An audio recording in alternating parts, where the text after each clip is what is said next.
Alhamdulillah nahmaduhu wa nasta'inuhu wa nastaghfiruh wa na'udzu billahi min sururi anfusina min sayyiati a'malina man yahdihillahu fala mudilla lahu wa man yudlil fala hadiya lahu asyhadu an la ilaha illallah wahdahu la syarika lahu wa asyhadu anna Muhammadan 'abduhu wa rasuluh. Allahumma salli wa sallim ala sayyidina Muhammad wa ala alihi wa sahbihi ajmain, amma ba'd. Wa ya ayyuhal hadirun rahimakumullah, usikun wa nafsya bittaqwallah wa ta'ati la'allakum turhamun. Faqala Allah subhanahu wa ta'ala fil Qur'anul Karim, a'udzu billahi minasy syaithanir rajim. Bismillahirrahmanirrahim. Ya ayyuhalladzina amanu zkurullaha dzikran katsiran wasabbihu bukratan wa asila. Shadaqallahul azim. Jamaah Jumat yang sama dimuliakan, dirahmati dan diberkati oleh Allah Subhanahu wa taala. Marilah menghambakan diri kita ke hadirat Allah Subhanahu wa taala dengan banyak memuji Allah Subhanahu wa taala. Begitu juga marilah senantiasa mencintai Rasulullah sallallahu alaihi wasallam dengan banyak bersalawat kepada Rasulullah sallallahu alaihi wasallam. Jamaah Jumat yang sama dimuliakan oleh Allah. Adapun judul khutbah yang saya akan sampaikan pada kesempatan ini adalah keajaiban zikir dan tasbih kepada Allah Subhanahu wa taala. Jamaah Jumat yang sama dimuliakan oleh Allah. Tujuan diciptakannya jin dan manusia, tujuannya hanya satu. Wa ma khalaqtul jinna wal insa illa liya'budu. Tidaklah kujadikan jin dan manusia hanya untuk liya'budu, menyembah kepada Allah Subhanahu wa taala. Lantas kalau ada jin, ada manusia yang melata di buminya Allah, tidak menyembah kepada Allah Subhanahu wa taala, Allah tidak rugi. Tetapi kita diberi nama asfala safilin, diberikan nama dikembalikan kepada tempat yang hina dina, asfala safilin. Yang manakah yang tidak hina? Illalladzina amanu wa amilus shalihat, kecuali orang-orang yang mengerjakan amal saleh. Itulah tujuan hidup kita diciptakan oleh Allah Subhanahu wa taala. Sebelum kita diperintahkan salat, sebelum kita diwajibkan salat, apa yang pertama diwajibkan Allah Subhanahu wa taala adalah zikrullah. Ayat pertama turun kepada baginda Rasulullah sallallahu alaihi wasallam, bukan langsung perintah salat, puasa, zakat dan haji. Surah Al-Alaq ayat 1 sampai 5. Iqra, bacalah. Apa yang harus kita baca? Bismi rabbika. Bacalah dengan menyebut nama Tuhanmu yang telah menciptakan kamu. Bismi rabbika dijadikan stempel di telapak tangan kanan dan kiri kita ada 18 dan 81 jumlahnya 99. Itulah bismi rabbika. Ada pada diri manusia ada 99 asma Allah. Yang sentralisasi asma Allah ada di jantung hati kita, yang tidak pernah putus berzikir kepada Allah Subhanahu wa ta'ala. Jemaah umat yang sama dimuliakan oleh Allah.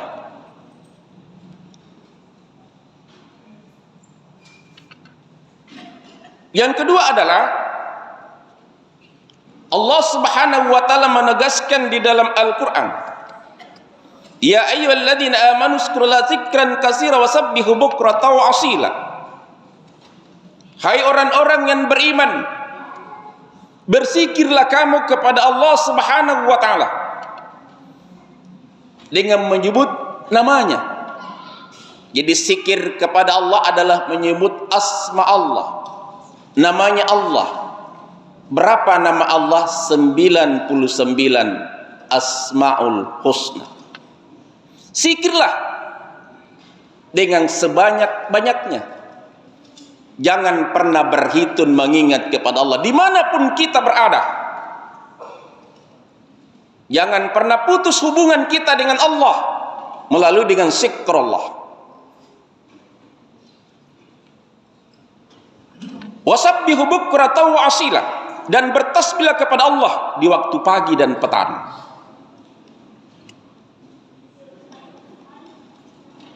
Inti daripada ibadah adalah la ilaha illallah Muhammadur Rasulullah. Ketika Allah yang ada setelah Allah adalah Muhammad.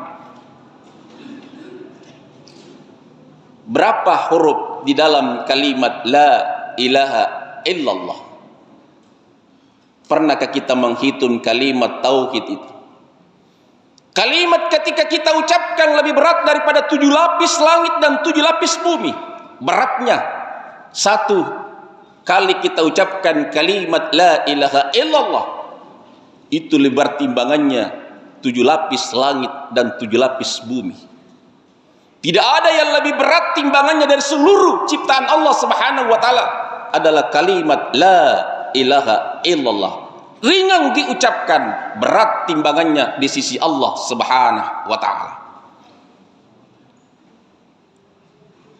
Ini 12 huruf.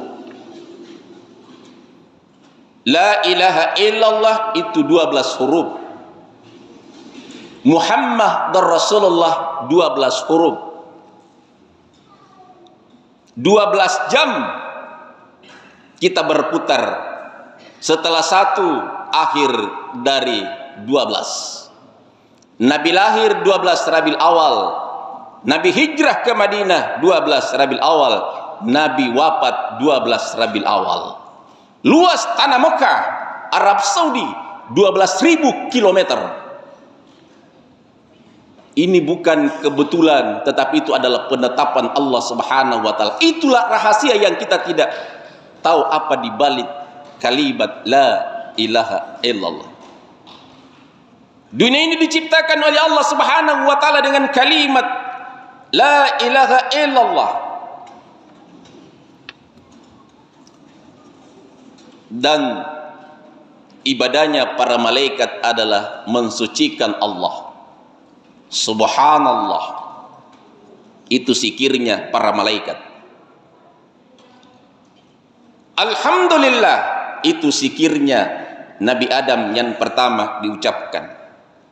La ilaha illallah, itu zikirnya Nabi Nuh alaihi salam. Allahu Akbar, itu zikirnya Nabi Ibrahim alaihi salam. La haula wa la quwata illa billah, itulah zikirnya Rasulullah sallallahu alaihi wasallam. Maka kita baca, inilah yang pertama diwajibkan sebelum kita diwajibkan salat 5 kali sehari semalam adalah subhanallah walhamdulillah wa la ilaha illallah wallahu akbar wa la haula wa la quwata illa billahil aliyul azim. Ketika melaksanakan haji tidak langsung disuruh salat ketika masuk tanah haram, tetapi disuruh tawaf. Apa yang dibaca kita tawaf? adalah subhanallah walhamdulillah wala ilaha illallah wallahu akbar wala haula wala quwata illa billahil aliyul azim. Mulai dari babul salam yang sejajar dengan Hajar Aswad, berputar 7 dan berakhir juga di Hajar Aswad, itu kalimat tauhid. Dan ketika sa'i, itu juga yang banyak diucapkan. Dan ketika wukuf di padang Arafah, itu juga yang banyak diucapkan subhanallah walhamdulillah wala ilaha illallah wallahu akbar wala haula wala quwata illa billah. Inilah yang pertama diwajibkan oleh Allah Subhanahu wa taala sebelum kita diwajibkan salat 5 kali sehari semalam. Kapan kita diwajibkan salat? Nanti setelah Rasulullah di Isra Mi'rajkan oleh Allah Subhanahu wa taala, baru ada kewajiban salat kepada Allah Subhanahu wa taala. Dan inti daripada salat itu adalah tidak lain adalah yang terdapat di dalamnya adalah kalimat tauhid. La ilaha illallah. Takbiratul ihram ketika membaca doa iftitah, ketika membaca surah Al-Fatihah, ketika ruku, bangun dari ruku, sujud, dan begitu juga ketika kita duduk, semuanya adalah zikrullah. Itulah perputaran 2 kali 24 jam, 12 bulan, 12 jam siang, 12 jam malam. Di dalamnya 5 kali sehari semalam, kita hanya berputar waktu hidup kita 12 jam. Maka yang selamat di dunia wal akhirah, itulah yang hidup yang tidak pernah luput zikrullah kepada Allah, la ilaha illallah Muhammadur Rasulullah. Siang dan malam 24 jam. Di dalamnya lengkap la ilaha illallah 12, Muhammadur Rasulullah 12. Dan yang dijamin oleh Allah Subhanahu wa taala Rasulullah. Dan yang dijamin setelah itu Rasulullah adalah sahabat Rasulullah, yaitu Abu Bakar As-Siddiq. Berapa hurufnya Abu Bakar As-Siddiq? 12. Umar bin Khattab 12 huruf. Utsman bin Affan 12 huruf. Ali bin Abi Thalib 12 huruf. Itu yang dijamin oleh Allah Subhanahu wa taala. Kita tidak pernah ketemu Rasulullah sallallahu alaihi wasallam. Kita tidak pernah ketemu sahabatnya Rasulullah. Tabi'in tidak pernah ketemu. Tetapi kita beriman kepada Allah Subhanahu wa taala, menegakkan kalimat la ilaha illallah Muhammadur Rasulullah. Kita berada di bendera Rasulullah sallallahu alaihi wasallam. Itulah yang akan sama masuk dalam surga kenikmatannya Allah. Dan orang yang membaca, senantiasa membaca la ilaha illallah, man qala la ilaha illallah akhirul kalami dakhatul jannah. Siapa yang mampu mengucapkan kalimat la ilaha illallah di akhir hidupnya, datul jannah, dijamin masuk surga. Pembersih hati kita, ala bisikrillah tatmainnal qulub. Dengan zikir kepada Allah, hati kita akan menjadi bersih, hati kita menjadi tenang. Yang bisa menyelamatkan Nabi Nuh dari banjir adalah la ilaha illallah. Dapat menyembuhkan orang buta, dapat menyembuhkan orang bisu, dapat menyembuhkan orang tuli, dapat menyembuhkan orang yang berpenyakit kusta, dapat menyembuhkan daripada orang yang lumpuh. Itu la ilaha illallah. Kita sebagai umat Islam, kita dalam surah Al-Fatihah, iyyaka na'budu wa iyyaka nasta'in. Hanya Engkau yang kami sembah dan hanya Engkau yang kami mohon pertolongan. Tetapi ketika kita punya masalah, bukan lari kepada Allah, kita curhat kepada mana kita curhat? Bukan curhat kepada Allah. Padahal kita mengakui ketika kita diberikan sakit, di mana curhat kita?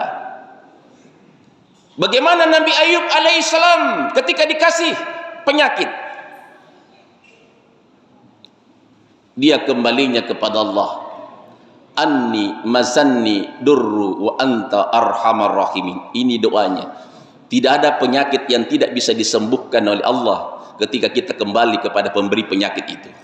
Anni mazanni durru wa anta arhamar rahimin. Inilah yang banyak kita baca untuk dihindarkan yang namanya penyakit ganas apapun pada diri kita, kembali kepada Allah Subhanahu wa taala. Rahman Rahimnya Allah akan memberikan keselamatan, kesembuhan pada diri kita. Tapi terkadang kita baru penyakit sudah mengeluh, sudah tidak mau salat. Salat tidak bisa ditawar-tawar. Tidak bisa salat berdiri, boleh salat duduk. Duduk tidak mampu, boleh salat berbaring. Berbaring tidak mampu, dengan isyarat. Isyarat tidak mampu, cukup kita niat salat. Kita baca niat sampai doa kita sampai tahiyat. Itu pun juga tidak mampu, cukup kita membaca subhanallah walhamdulillah wala ilaha illallah wallahu akbar wala haula wala quwata illa billah. Kalau kita sudah tidak bisa lagi gerakkan hati dan jiwa kita, diri kita, perbanyak zikir saja dalam hati dengan membaca itu. Tidak mampu lengkap dengan itu, cukup kita la ilaha illallah Muhammadur Rasulullah. Itu pun juga tidak mampu kita ucapkan, sisa hati kita bisa mengingat kepada Allah, Allah Muhammad, Allah Muhammad. Itu pun juga tidak mampu kita ucapkan inna lillahi wa inna ilaihi raji'un. Jemaah yang sangat dimuliakan oleh Allah, inilah yang harus kita tanamkan. Ada 3 yang harus kita jaga ketika menghadapi yang namanya persiapan menghadapi kematian. Pertama, ketika menghadapi tidur, ingat kepada Allah, anggaplah bahwa kita berakhir kehidupan kita. Yang kedua, ketika tinggalkan rumah kita menuju tempat kerja, jangan sampai berakhirlah kita tempati rumah kita. Dan yang ketiga, ketika di atas kendaraan kita. Dan yang keempat, ketika selesai sholat. Apa yang harus kita baca? Yang pertama, beristighfar. Astaghfirullahaladzim wa atubu ilaih. Sekurang-kurangnya 3 kali. Sudah itu apa yang diperintahkan lagi? Membaca surah Al-Fatihah. Sudah Al-Fatihah disuruh kita membaca Trikul, Al-Ikhlas, Al-Falaq, An-Nas, dan ditutup dengan ayat kursi. Itu yang selalu kita baca ketika menghadapi tidur. Begitu juga ketika kita tinggalkan rumah kita. Itu juga yang kita baca. Jangan sampai berakhirlah kita tempati rumah kita. Dan setelah keluar dari rumah kita, kita beri salam. Dan kita pegang pintu rumah kita dengan membaca surah Yasin ayat 9. Wa ja'alna min baini aydihim saddan wa min khalfihim saddan faghashaynahum fahum la yubsirun. Ini pengunci rumah kita, akan dihindarkan dari api, dari pencuri, dari rumah kita.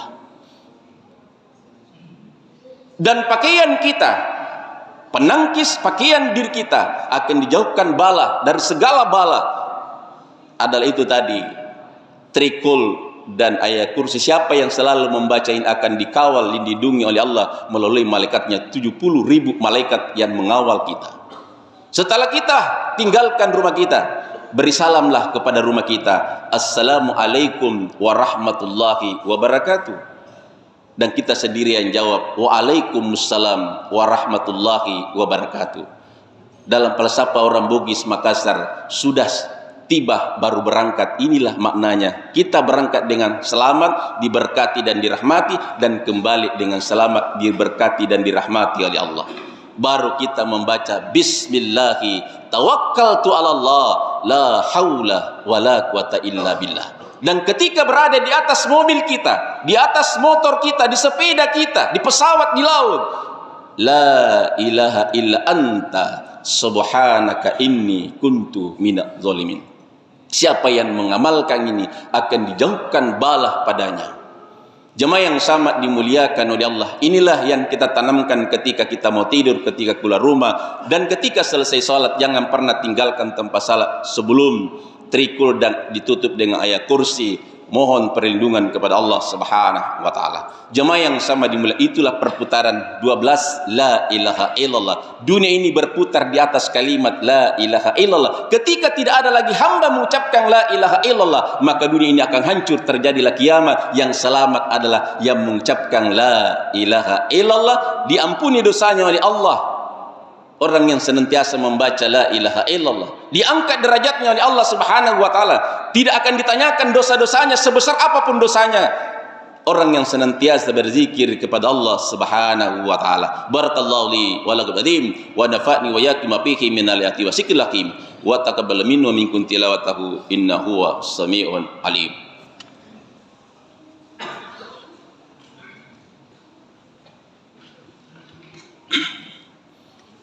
Alhamdulillah hamdan katsiran kama amar. Asyhadu an la ilaha illallah wahdahu la syarikalah wa asyhadu anna Muhammadan abduhu wa rasuluh. Allahumma shalli wa sallim ala sayyidina Muhammad wa ala alihi wa sahbihi ajmain. Amma ba'd, fa ya ibadallah ittaqullaha haqqa tuqatih wa la tamutunna illa wa antum muslimun.